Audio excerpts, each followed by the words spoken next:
have the panel here today in Bridgewater, Dr. Andy Wynot, our vegetable pathology specialist, Taylor James, basil farmer extraordinaire, and representing Zone 7 is Anya Gordon-Raskin, and I'm Nick Polanin, agricultural agent here in Somerset County, moderating the panel session. We have a first question from Kate May on how big is a bunch, and does the 3,300 bunch per acre mean for one cutting for a season? Okay. So how big is a basil bunch really is up to you and the sort of relationship that you've established with either your customers at market or your wholesaler or your retailer. And like they touched on in the video, there's a variety of ways that you can cut, market, and then sell that basil. So what we did for the budget piece is we estimated a bunch of basil to be approximately 1/4 pound, and that was kind of the numbers that we were using for that. And the retail value that we also used was for selling at a farmer's market type environment, which again, depending on your bunch size, your market, and your people. Unfortunately, I wish I could say a bunch of basil is $4 organic, but you know, again, it's about how you package it and about how you sell it as well. I mean, I can speak to the larger distribution market and major retail chains. You know, if you're doing that bunch like in the video, you know, that's a 15-pound box. It probably weighs between 5 and 7.5 pounds. So it's not a small bunch. I mean, those are pretty massive. And that's, especially when you're producing around New Jersey, the standard out of South Jersey is big bunches that are coming in somewhere around, you know, 1/3 to like 1/2 pound or even more.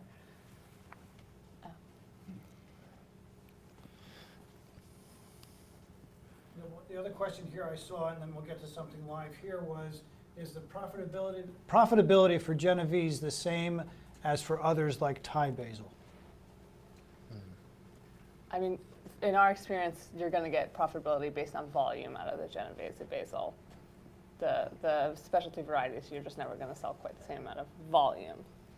In terms of price, that one I'm a little less certain on. Price is still about the same, you know, and it's, while you're going to do a lot of volume with the Genovese basil, and there's still a lot of heirloom varieties out there that are enticing to grow. And you know, when you're looking through a seed catalog, I mean, it's really fun to pick and choose. Miss Burns lemon basil, or you know, Greek basil, or Thai basil. Thai basil, cooks and chefs love it.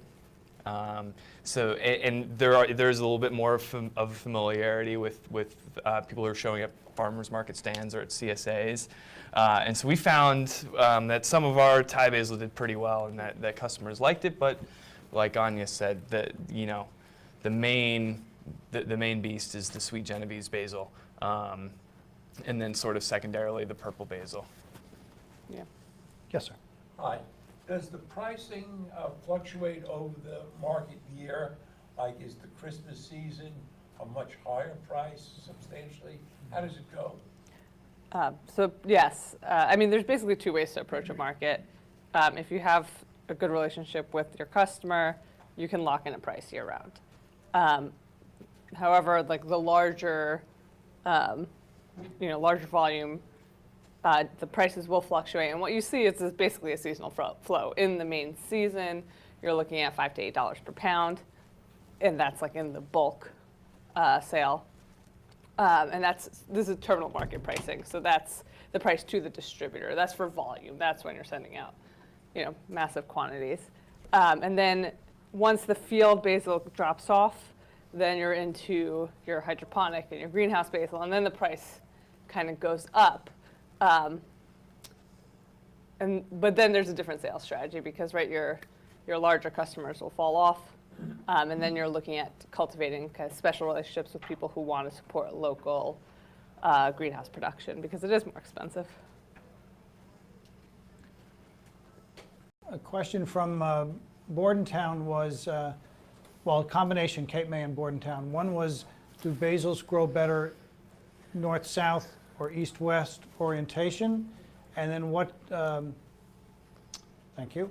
What was the other one? How does an organic farmer limit insect damage to basil?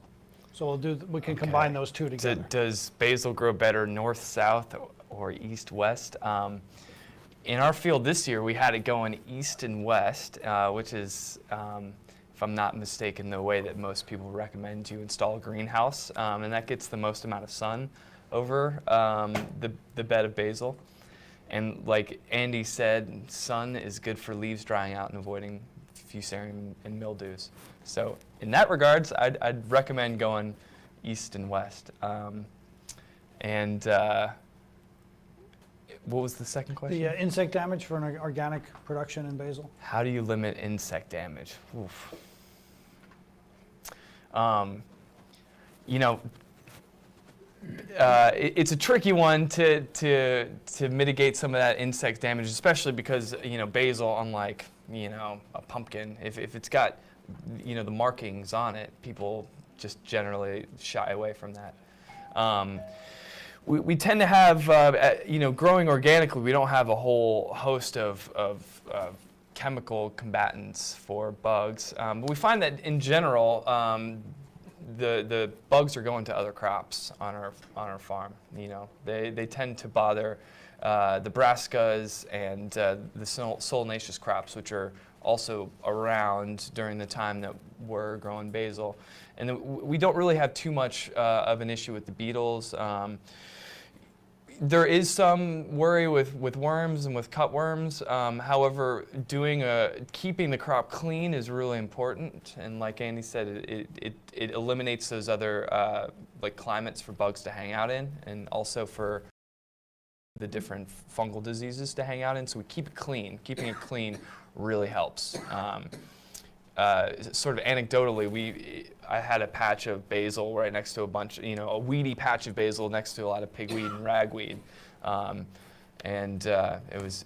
basil looked like a joke compared to the stuff that was in clean, straight, cultivated beds.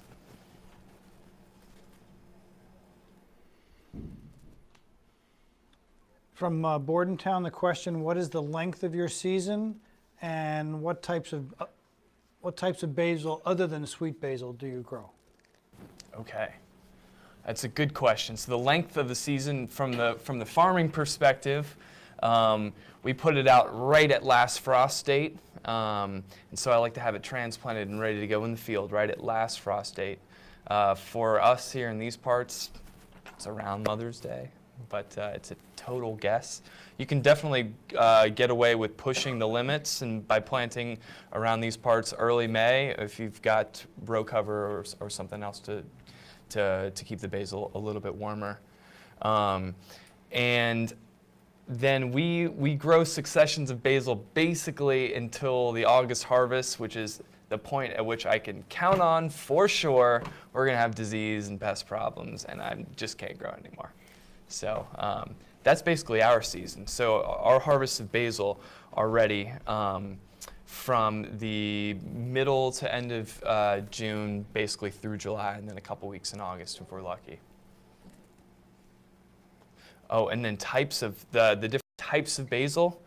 And my favorite for growing, and some of the favorites that my customers have shared with me. By far, obviously, the sweet Genovese basil, and then the purple basil is what we grow. Then the varieties go on, and there's a lot of fun varieties. You've got lemon basil, lime basil, Greek basil,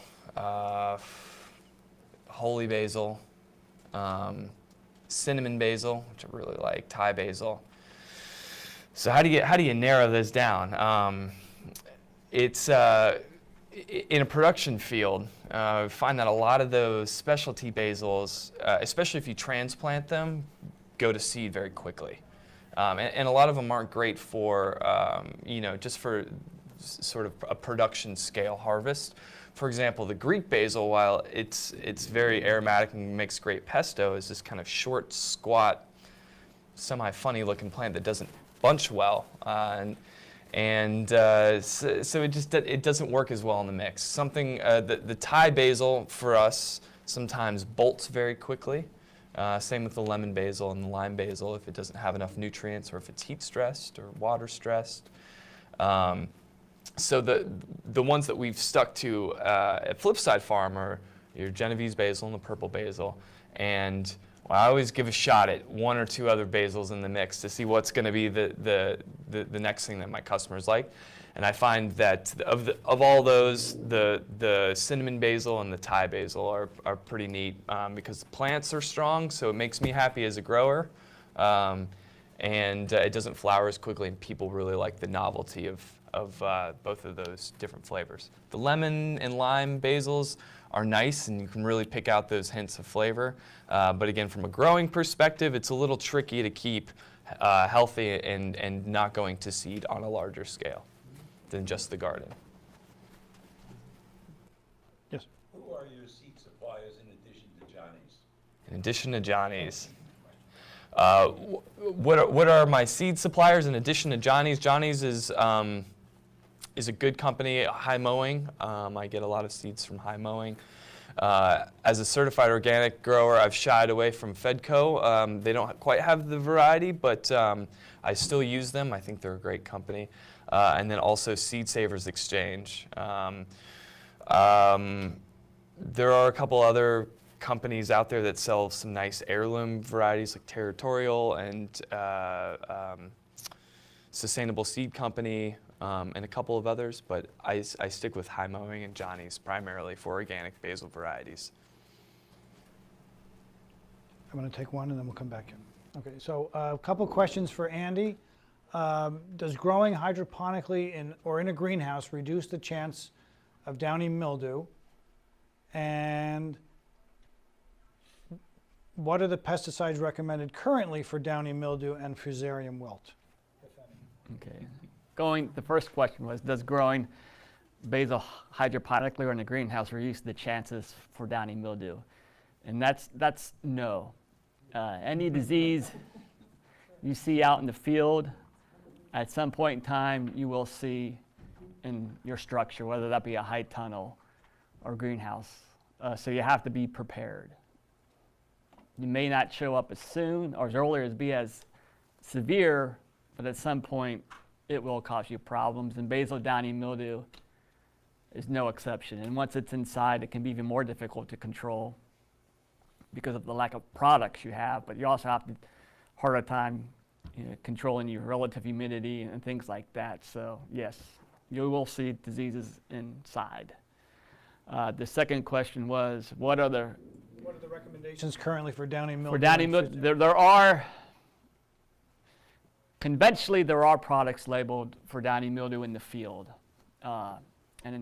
So in order to use those products, you would have to have a pesticide license and be a conventional grower. Organically, unfortunately, if you're organic or sustainable grower, we've done fungicide and biopesticide efficacy trials for a number of years now.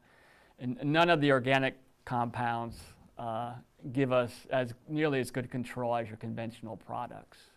So at best, with anything that's organic, you may get some suppression as long as the disease severity remains low. And that's been a problem with organic basil production. There's just very few options.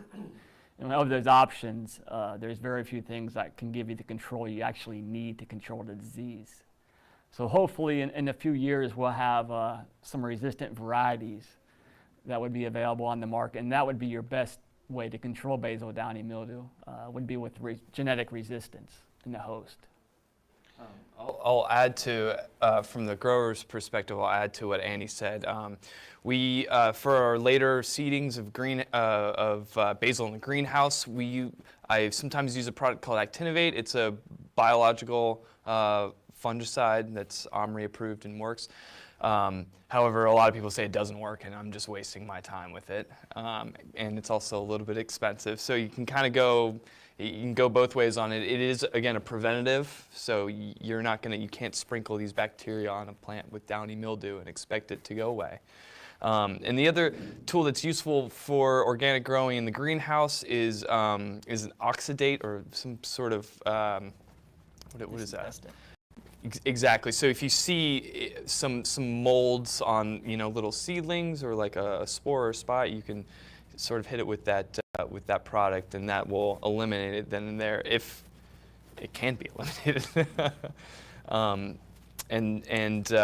again, that depends on what the actual disease is, and then how quickly you're able to get the oxidate onto it. Taylor brings up a good point. If you wait to try to control basal downy mildew after you see it on your field or in your greenhouse, you won't be able to control it. So anything you apply, whether it be organic or a conventional fungicide, you need to start early before downy mildew shows up in your operation. Remember, with the oxidate type products, they're disinfestants. All right, so just like cleaning off the counter in your kitchen, all right, it's only going to control what it comes in direct contact with. All right, so in order for a product such as oxidate to be really effective, you need to get it to the bottom sides of the leaves. All right, because if it doesn't come in contact with the fungus, it's not going to work. And remember, downy mildew, like all your other downy mildews, will only sporulate on the bottom sides of leaves. So coverage is very important for efficacy when it comes to controlling basal downy mildew. Fusarium wilt is extremely tough to control conventionally as well in the organic operation. Conventionally, there just aren't any fungicides available to control fusarium wilt, not only in basil but other crops. So your best way to control fusarium wilt would be to rotate away from that field or block wherever you've grown basil and had the problem. Right? There are a few basils on the market that do have fusarium wilt resistance. Nufar would be one of them, and there's going to be a future Rutgers release that should be out next year that has fusarium resistance or tolerance to it. So with fusarium, you can buy varieties, find varieties that carry some resistance or tolerance to the fungus. In the commercial production guides and pesticide recommendations, these are all detailed for growers. Chemically wise, yes. And there's some information in our commercial production guide for basil production for controlling downy mildew. There's also other sources online where you can find this information. I do have a statement from Jim regarding our basil breeding program that I can read at some point tonight. Yeah, we can do that after the break when we come back to the panel. Okay, that'll be perfect. You had a question. This appears to be very labor intensive. Is there much of this coming in from foreign countries, or any efforts being made to develop robotics to help in producing basil?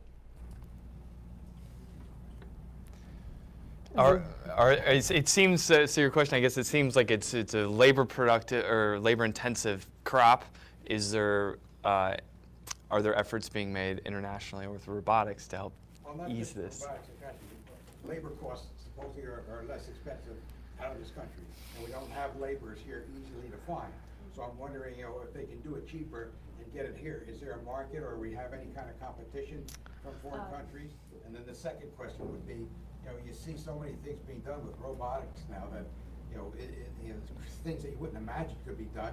Is there anything working along those lines to help in this area?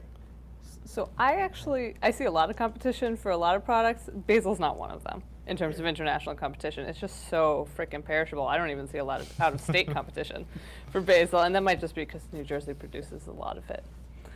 That's what In terms of mechanized harvest, I don't hear about it in the basil fields, and I don't hear about it in the greenhouses either, except in the the ones that do like baby greens that are mowing. That's the only time I've heard of it. But then that's your leaf pack where they would run the mower over the hydroponic beds the same way you would run it over baby spinach.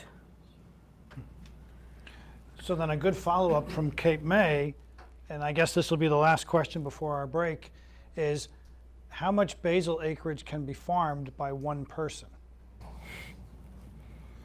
I mean, if you were a total one-man operation. Because how many acres do you have basil now, and how many people do you have? Right. So how many acres could you realistically farm with one person? Oh boy. if you were only growing basil, you could definitely hammer out a system that works really well. So that what you could do is skip the greenhouse, direct seed it, and tractor cultivate it with pretty good success. And I'd say after 4 acres, you'd pull your hair out. But just as a comparison, we grew 400 bed feet or row feet of basil this year at Flipside Farm. 400 row feet. I could do the calculations, but I don't know, a 20th of an acre, a 40th of an acre was enough basil for a couple of weeks for our CSA, which is how we primarily distribute it. That's a question to answer, but acres, could you, I guess, I'd say 4, and then you pull your hair out. Okay. Looks like Pete wants to ask Andy a question. Okay. This is our break, right? From 7 to 7:10, as far as I know. Oh, it was a 20th of an acre. Sorry? Did the math. Jenny did the math? Of course. 0.04. Let me just make sure that they're good. Any other questions here before we go on break?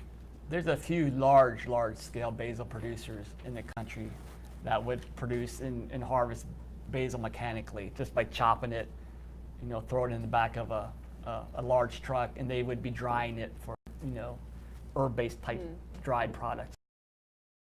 Not too many. And they're just looking for volume. They want as much volume. They want weight, fresh weight, which would be a totally different operation than growers here in New Jersey would be doing. Companion growing with basil. Yes, companion growing. Row by row, or I intended to try to sneak a row of basil in between tomato plantings, thinking it would be, or actually specifically in between cherry tomato plantings.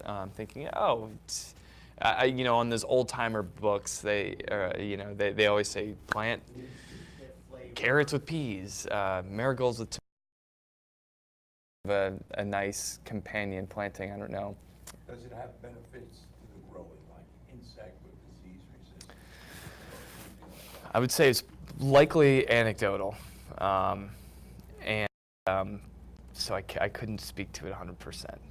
But if what I would say, and something that kind of goes back to the last question, is if you're doing a U-pick operation, planting basil with tomatoes is a fabulous idea. And it's one thing that I've done in the past. I haven't done companion plantings. Right at the beginning of cherry tomato season is also sort of the end of our basil season, and having some U-pick basil right next to cherry tomatoes at our farm, which is part of how we implement the CSA with the U-pick crops, is a great thing. People can go out there and cut basil when it goes to flower for bouquets, and it just looks nice and smells nice, because even rotting basil smells nicer than rotting tomatoes. So with that, we're going to take our break. Because Well, the reason I meandered all the way up to Bedminster, Far Hills, New Jersey, I'm not originally from New Jersey, but one of the best things about my location is being pretty darn close to New York City, the biggest city in the world, and I figure there's a bunch of people over there who need to eat food, and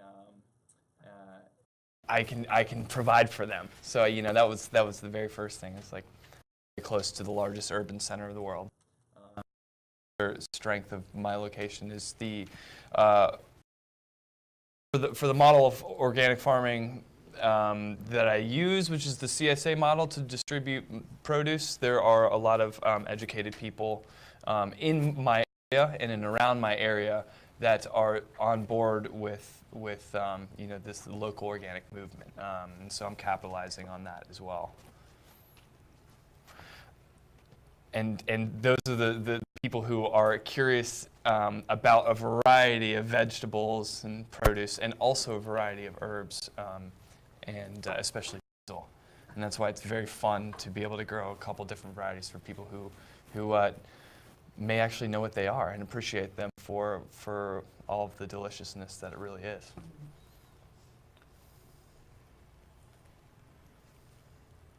Anya, what would a threat be to any of your growers or to your distribution network? Threat to the distribution network. As a companion planted with tomatoes, encourage people to get out to the fields. It definitely adds a sort of agricultural benefit to it. And then we were mentioning, it's hard to control, you pick basil, like, how do you monitor, how do you make sure that people aren't trampling the basil or the vegetables in the next bed over? So, there's pros of that, and also it's tricky to figure out how to monetize, basil as a you-pick crop as opposed to berries or strawberries, But it's certainly beneficial. There have been a lot of our customers that, like our CSA because they can go and pick, basil or flowers. And basil also serves the nice double purpose of flower.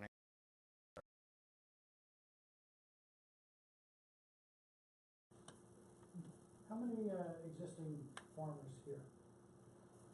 And what are you all growing now? Everything. Some carrots, we do those from pots. I was well with carrots, so we do those, so we do trees. Okay. And have you done a SWOT analysis with either a crop or the business itself? Not yet. No, we probably are. It's definitely worthwhile. From the marketing perspective, because the CSA isn't for everyone, and even the way CSAs are running now, it seems it's been evolving, and certain CSAs I used to be a member of, I don't buy into anymore because it's just a prepaid debit card. And it's to me, it's a disconnect to the crop. You're just giving me a Visa card that I can go shop in your farm market, as opposed to a box of produce that I can do whatever I want with once a week or once a month. And that's just me personally. Other people react differently because it's a convenience of I prepaid, I'm investing in the farm and now I can go and shop at his market. If I'm local, that's great. If I gotta drive out of my way, well I drive out of my way for a box of produce. But just to go, that's just me. Doing that kind of, how many of you that farm are LLCs? That you protect yourself, the business from the family or the personal. How many of you, if you're running a U-pick or a CSA comes on the farm, you have separate insurance for that? You need to protect yourself. Like Saddam, who is going to be here, Saddam Insurance, he's also president of New Jersey Farm Bureau. He always talks about insuring yourself, and don't skimp. If you're going to go for $500,000 in insurance, go for the $1 million because it's not that much more, and it'll protect you and your business and your farm. So doing all that kind of business, you're not having to put a seed in the ground yet, and you're already crossing T's and dotting I's, trying to figure out the business and the legal side of things before you get into, is it Genovese versus Thai versus purple versus cinnamon versus all those other things.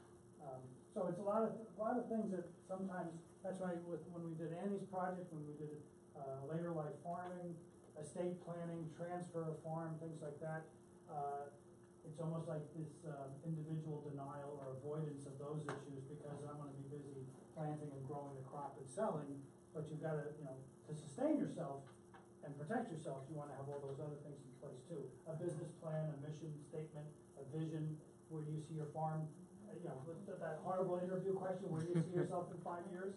And everyone says 5 years older. But to ask that question of a farm or of a business, your customer base, things like that, to expand. So now I'm off my soapbox, and is Nick missed? M-I-C-E-D? Mike. Sound is gone. We don't have time. So, Okay. switching one thing. So, if you could repeat all the questions, even if you didn't, just repeat the questions. Okay, we can barely hear Nick. It's all right. Time delay, okay. So we're back to the panel discussion and presentation and answering questions for the next 25 minutes until 5 to 8. And then I'll briefly discuss the evaluation form, which I'll put in front of me so I don't forget about it. So you have some questions. So some of the previous questions we're trying to catch up on.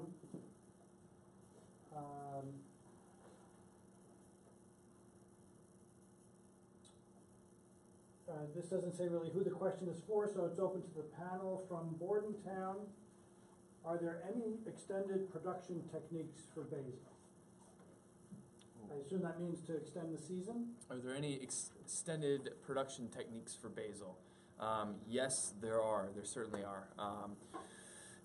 Using the greenhouse for transplants, if we're talking about field production, is an excellent way to get a leg up on your early season plantings.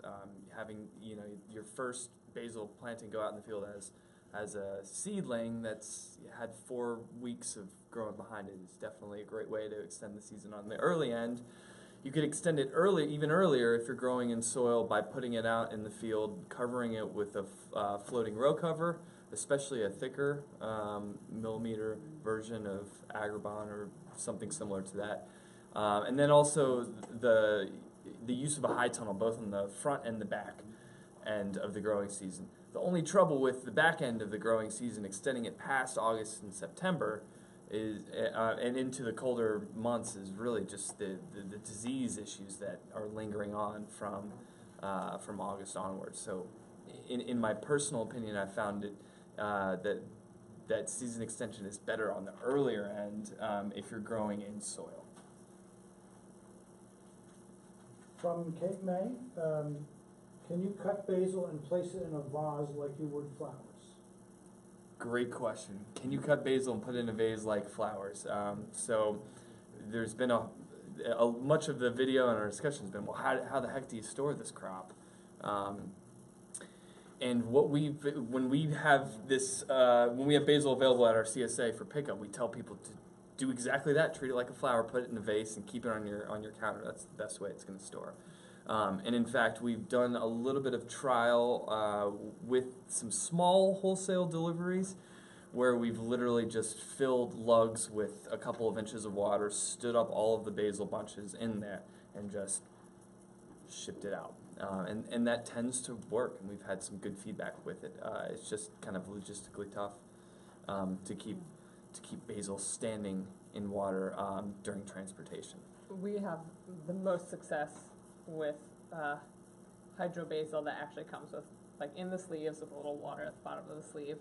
It's upright, 12 to a pretty tall box, and they're just crammed in there so they're keeping each other from flopping over, and that little bit of water, it keeps it from really being damaged in the cold truck, I suspect. Yeah. It's not scientific analysis there. From Cape May also, how do you prevent basil from getting stalky? How do you prevent basil from getting stalky?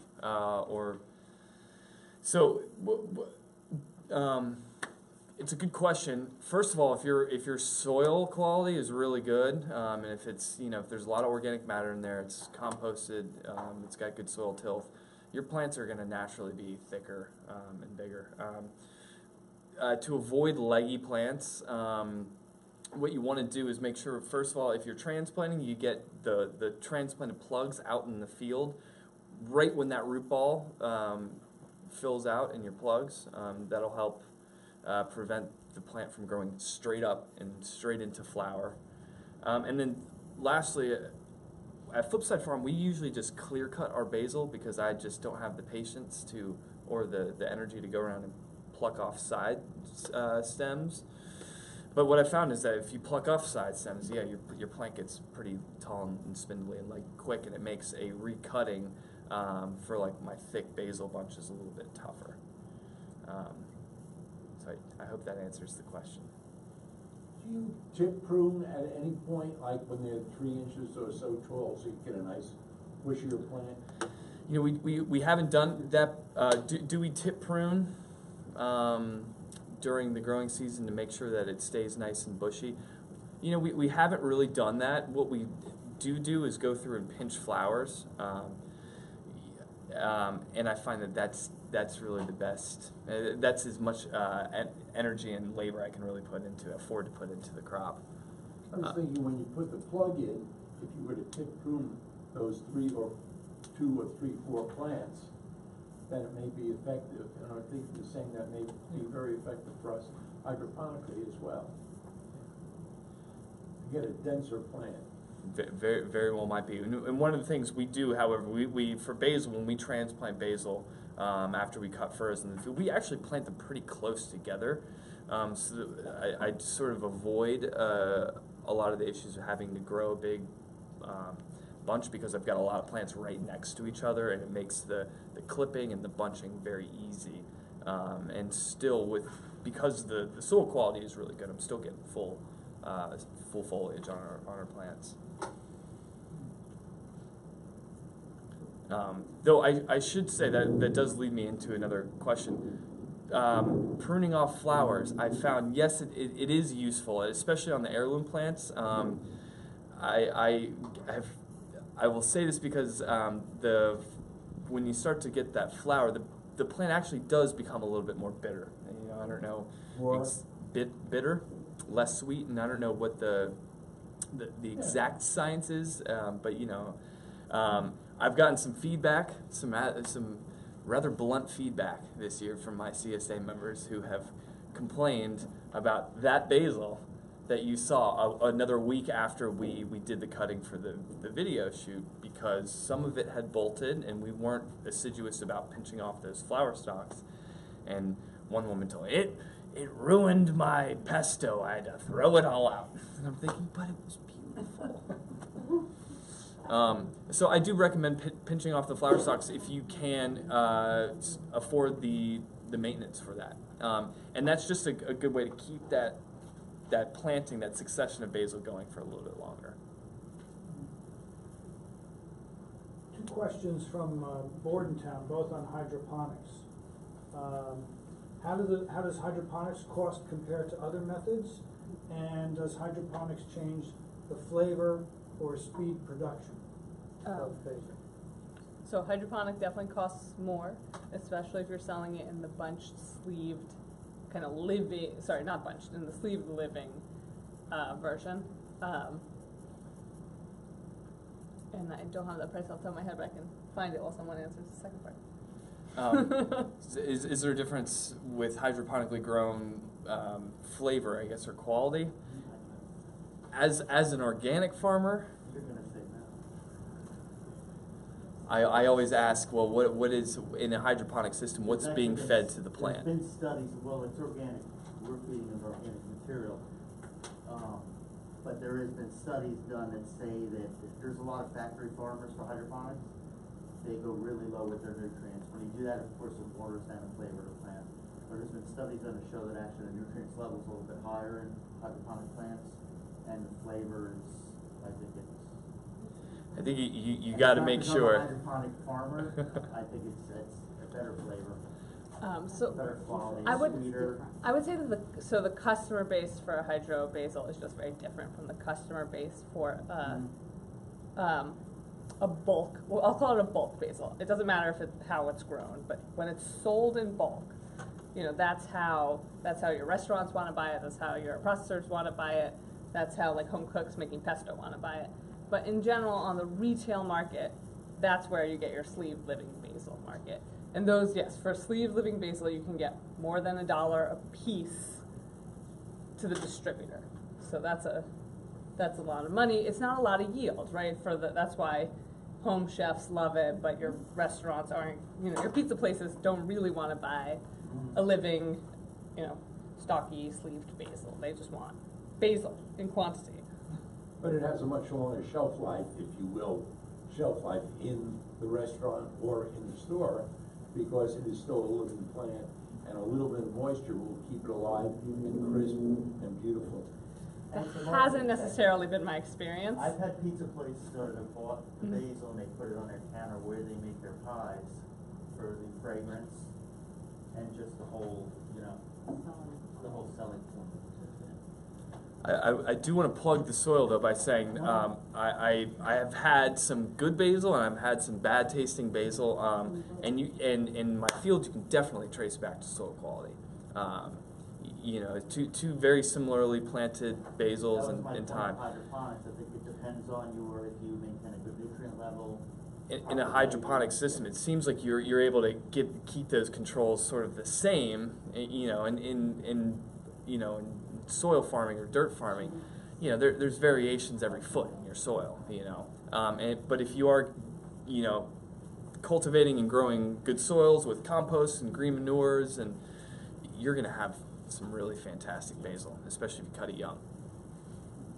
The other question I think was about speed, about timing.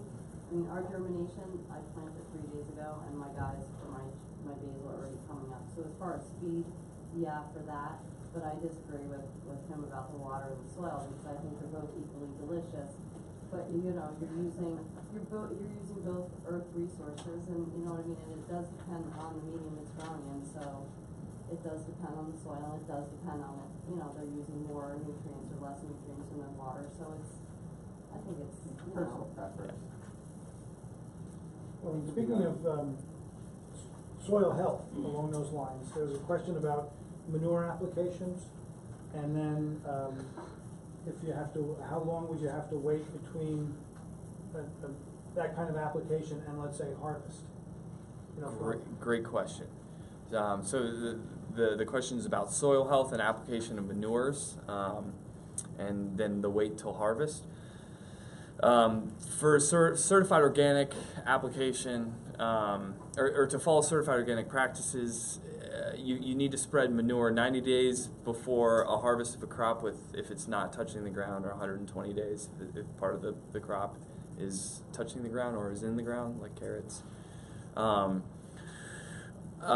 you can apply compost, finished compost at any time during your production stretch. However, for us at Flipside Farm, we can't ever make our compost to the organic standards. So I always spread compost, what I call compost, which is really still manure, 120 days before any harvest of any crop, just so that I'm on the safe side.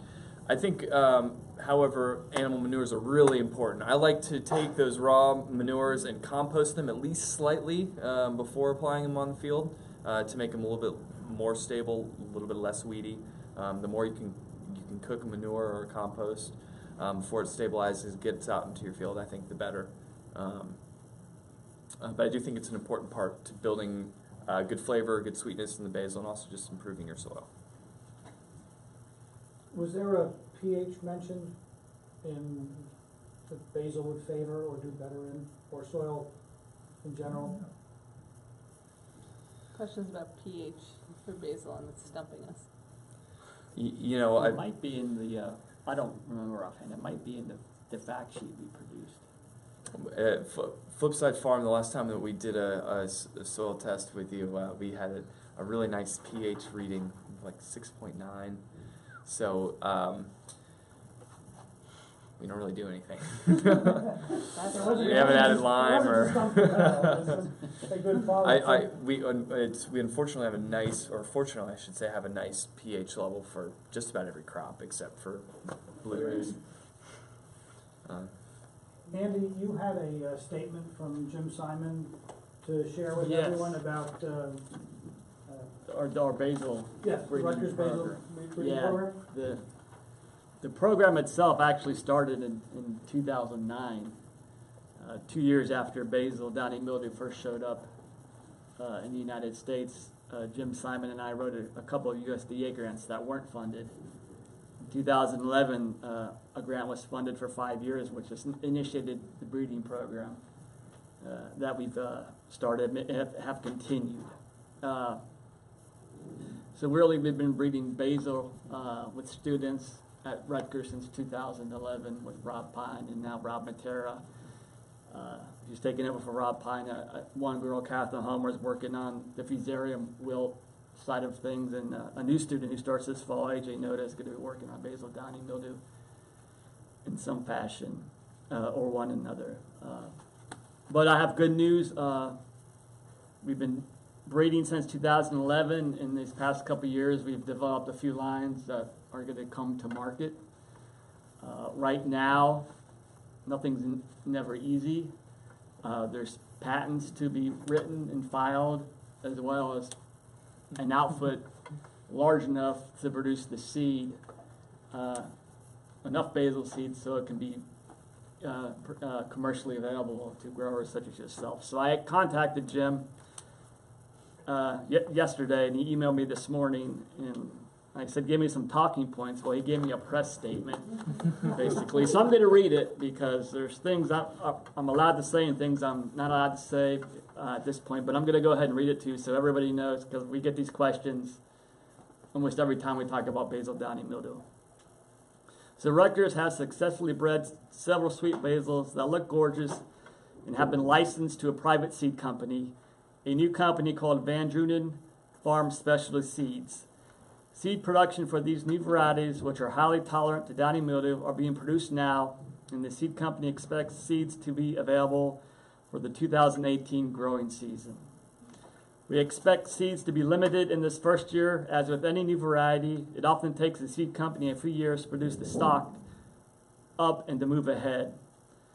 The company will likely give priority to commercial growers first. For those who have visited our Rarick and Snyder research farms or Twilight meetings, and for those that have attended or participated in our annual basil taste-off, you've already seen some of these new varieties. While we have over a dozen of completed lines which vary in phenotype and overall aroma and taste, we anticipate the seed company will be featuring and offering for sale initially only 3 of these varieties. Tentative names are being floated around and discussed, but these lines come from a basil breeding program, and frankly, they are the best we have seen among many releases. Over time, we're now focusing on producing smaller leaf Genovese types. The varieties that are completed reflect more. The varieties that are completed reflect more of a large leaf or medium leaf Italian basil. Basil leaves that are cut, but not extremely so, more than flat. We are excited. In many of our studies, our plants are the only ones living by the end of the season. Rutgers has also licensed the new Italian sweet basil to Pan American Seeds as an open pollinated fusarium tolerant basil to be called Newton. And that plant looks great, smells and tastes wonderful, and will be good for those organic and other farmers with possible fusarium wilt issues. Keep in mind that Newton is not tolerant or resistant to downy mildew, just fusarium wilt. Our work on fusarium wilt resistance, chilling tolerance, and more continues, and we're now stacking these genes into some of our new downy mildew resistant plants.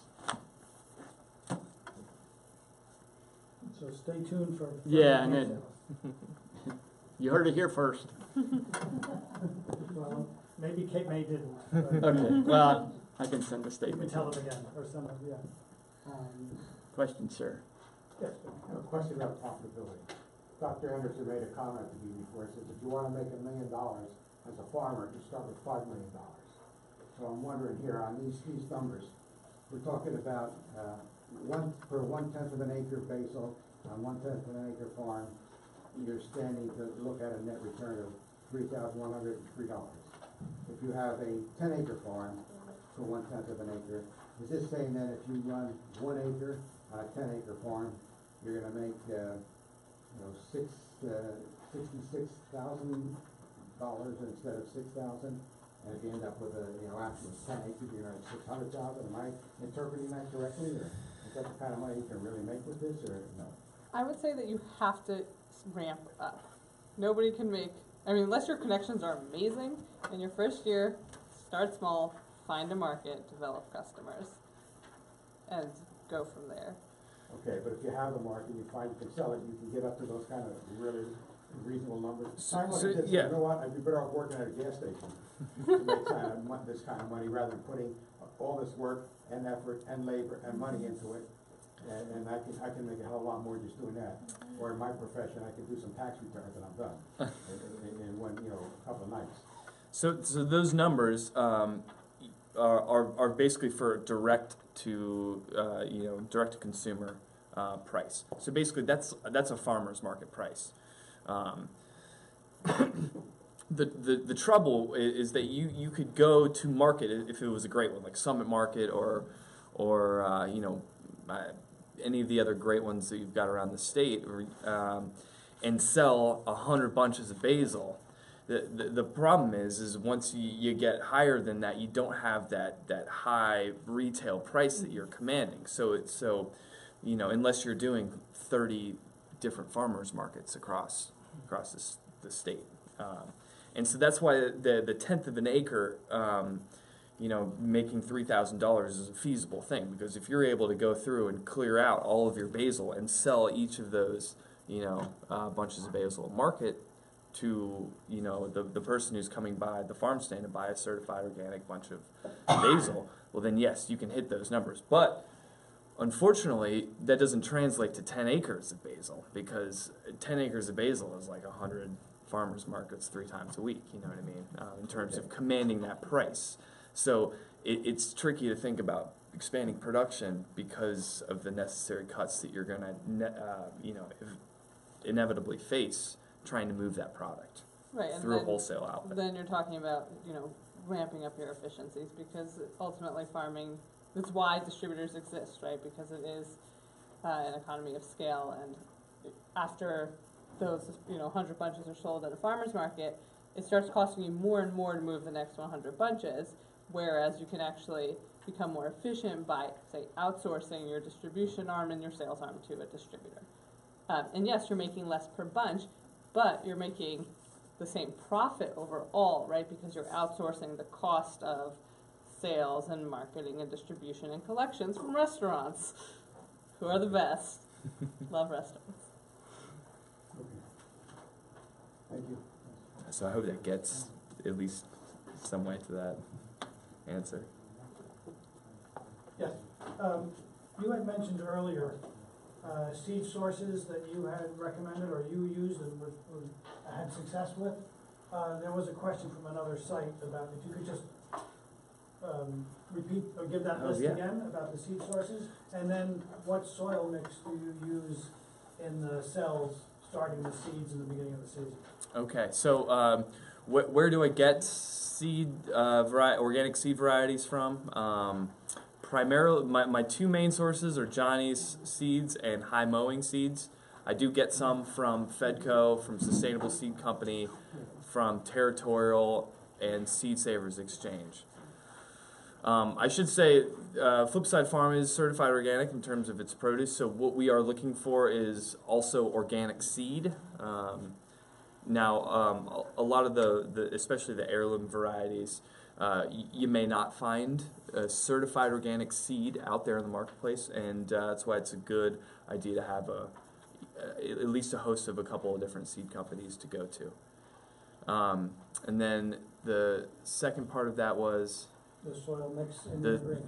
what kind of soil mix do we use in our greenhouse?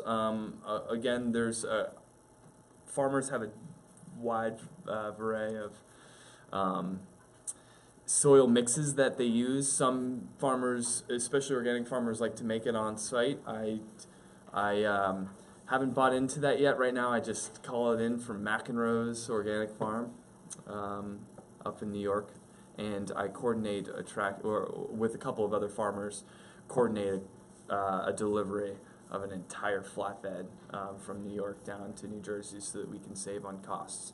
It's McEnroe's organic potting soil mix, and that is what I use for basil.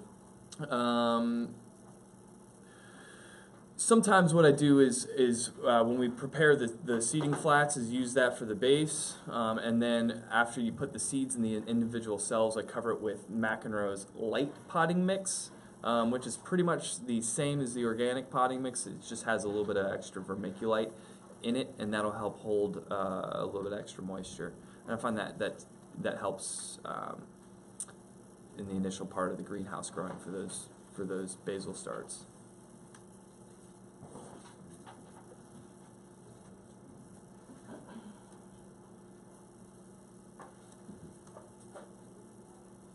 Any other questions for the panel before we? Yeah, what have you found to be the best animal manure to make into a compost? What's the best animal manure for compost? Cow manure.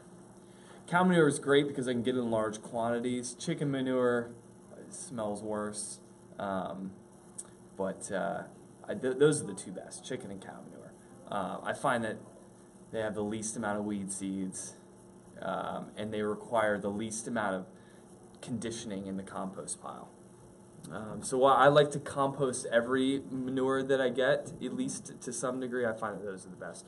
Horse manure takes forever, and that's primarily what we get in Far Hills, New Jersey, with all those horse farms around. So it just takes longer. The nutrients are pretty good. It's just I get more weed seeds than I like, and it takes longer. How do you know when you get horse manure? Do you test it to see if it's filled with antibiotics or whatever, other drugs that they treated the horses with, maybe? So that's a great question.